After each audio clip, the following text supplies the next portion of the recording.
അധികരിപ്പിക്കൽ സുന്നത്തായ മാസമാ.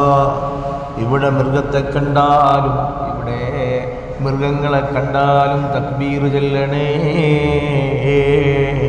ഈ അടുത്ത കാലത്തൊരു പഠനം പറയുകയാണ്. എന്തെന്നറിയോ?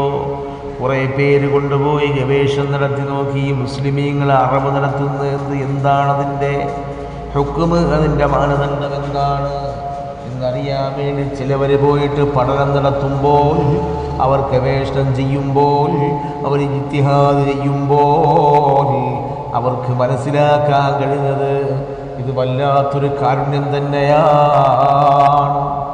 ഇങ്ങനെയും മുസ്ലിമീങ്ങൾ ഇത്രത്തോളം കാരുണ്യത്തിൻ്റെ മേഖലയുള്ളവരാണോ, ഇത്രത്തോളം കാരുണ്യം ചെയ്യുന്നവരാണോ?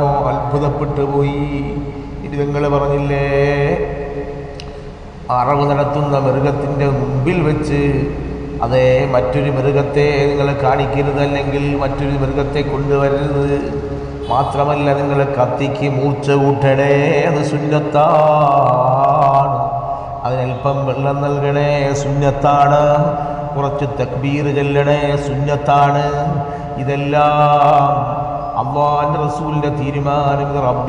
റബ്ബിൻ്റെ റൂഹുമായി ബന്ധപ്പെട്ടതാണ്.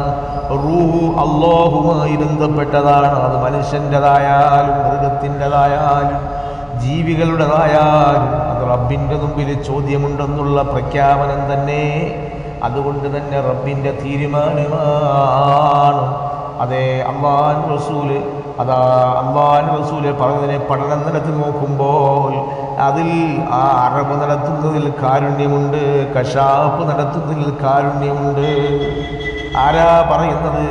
ഈ ലോകത്തുള്ള ഏതെങ്കിലും മാധ്യമങ്ങളല്ല, അതിനെ പഠനം നടത്തി ഗവേഷണം നടത്തിയത് പറയുകയാണ്.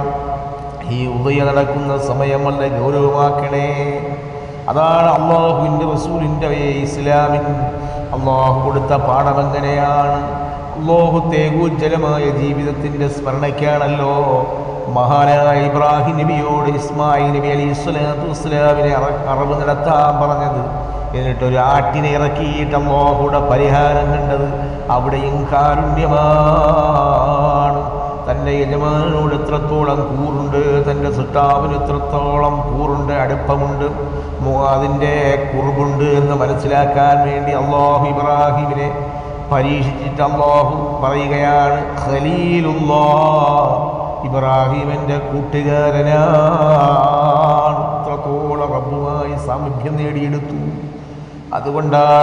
അതുകൊണ്ട് പഠനം തന്നെ പറയുന്നു, ഇത്രത്തോളം കാരുണ്യമാക്കപ്പെട്ട മതമാണ്.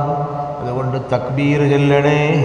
അല്ലാഹു അക്ബർ, അല്ലാഹു അക്ബർ, ലാ ഇലാഹ ഇല്ലല്ലാഹു, അല്ലാഹു അക്ബർ, അല്ലാഹു അക്ബർ വലില്ലാഹിൽ ഹംദ്, അല്ലാഹു അക്ബർ കബീറാ വൽഹംദുലില്ലാഹി കസീറാ സുബ്ഹാനല്ലാഹി വബിഹംദിഹി ബുക്റതൻ വഅസീലാ ലാ ഇലാഹ ഇല്ലല്ലാഹു, അല്ലാഹു